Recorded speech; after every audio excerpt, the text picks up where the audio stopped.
Setelah Nabi Isa alaihissalam diangkat ke langit, para pengikut setianya yang masih berpegang pada ajaran tauhid mengalami tekanan luar biasa. Mereka diburu, dipersekusi, bahkan dibunuh. Dalam situasi genting seperti itu, ajaran murni Nabi Isa mulai terancam.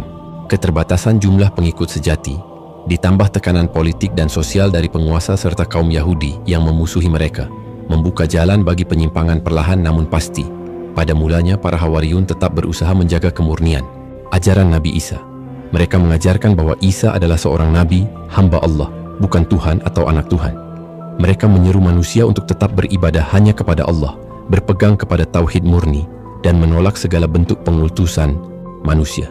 Akan tetapi, tidak butuh waktu lama sebelum pemikiran asing mulai menyusup ke dalam ajaran ini. Lingkungan masyarakat saat itu sangat dipengaruhi oleh budaya Helenistik, warisan kekuasaan Yunani yang melebur dengan Romawi. Dalam budaya ini, pemikiran filsafat bercampur dengan kepercayaan politeisme. Konsep tentang dewa-dewa yang menjelma dalam bentuk manusia, tentang manusia setengah dewa, sudah menjadi sesuatu yang lazim. Di tengah tekanan dan upaya penyesuaian terhadap lingkungan baru, sebagian orang yang mengaku mengikuti Nabi Isa mulai mencampurkan ajaran beliau dengan konsep-konsep asing ini. Salah satu bentuk awal penyimpangan adalah pengagungan Nabi Isa secara berlebihan. Sebagian orang, dengan motif untuk menarik simpati masyarakat pagan, mulai memperkenalkan gagasan bahwa Isa bukan sekadar nabi, tetapi sosok suci yang memiliki unsur ketuhanan. Padahal Nabi Isa sendiri dalam ajarannya sangat jelas menolak segala bentuk pengkultusan terhadap dirinya. Dari sinilah muncul pandangan-pandangan yang menyimpang, yang pada akhirnya melahirkan paham bahwa Isa adalah anak Tuhan. Pandangan ini sangat asing dalam ajaran tauhid yang dibawa Nabi Isa. Namun karena pengaruh kuat lingkungan dan kebutuhan politis untuk membuat ajaran baru ini diterima luas, konsep tersebut mulai mendapatkan tempat di kalangan sebagian besar umat yang keliru. Bahkan lebih jauh, muncul ide-ide tentang Trinitas, yaitu kepercayaan kepada 3 unsur ketuhanan, Bapa, Anak, dan Roh Kudus.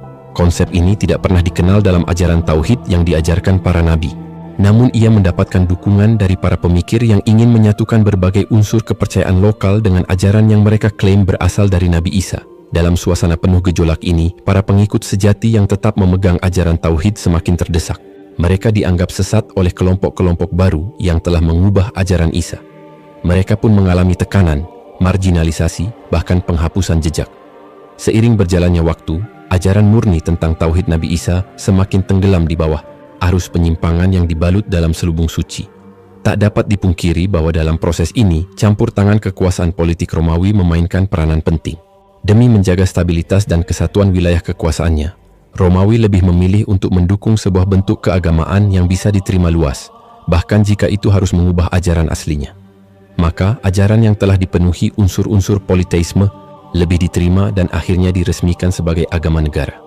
Sejarah mencatat bahwa pada masa-masa inilah ajaran tentang Nabi Isa yang sejati mulai hilang dari pandangan umum.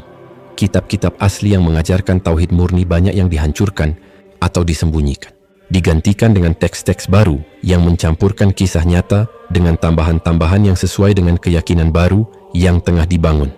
Penyimpangan ini tidak hanya terjadi dalam pemahaman akidah, tetapi juga dalam ritual, hukum, dan nilai-nilai keagamaan. Syariat yang dulunya diajarkan Nabi Isa untuk mengatur kehidupan masyarakat dengan keadilan mulai digantikan dengan dogma-dogma yang sulit dipertanggungjawabkan. Ajaran yang sebelumnya mendorong keterhubungan langsung kepada Allah berubah menjadi ajaran yang mengharuskan perantara, membuat manusia kehilangan arah dalam perjalanan spiritualnya. Di tengah kekacauan dan kebingungan pasca pengangkatan Nabi Isa alaihissalam ke langit, muncullah seorang tokoh yang memainkan peran besar dalam membentuk wajah baru, ajaran yang kemudian dikenal sebagai kekristenan, Paulus. Nama aslinya adalah Saulus, seorang Yahudi dari suku Binyamin yang lahir di Tarsus, seorang Farisi yang sangat keras dalam menegakkan hukum Taurat. Awalnya, ia dikenal sebagai musuh utama para pengikut Nabi Isa, terlibat aktif dalam penganiayaan terhadap mereka. Namun, suatu peristiwa yang diklaim sebagai penglihatan mengubah jalan hidupnya. Paulus mengaku bahwa dalam perjalanan ke Damaskus, ia mendapatkan wahyu dari Isa yang telah wafat, menurut klaimnya, dan menerima misi baru untuk menjadi rasul bagi bangsa-bangsa non-Yahudi. Kisah ini menjadi titik balik besar, bukan hanya dalam hidup Paulus, tetapi juga dalam sejarah ajaran Isa, sebab dari sinilah penyimpangan yang lebih besar mulai terjadi secara sistematis.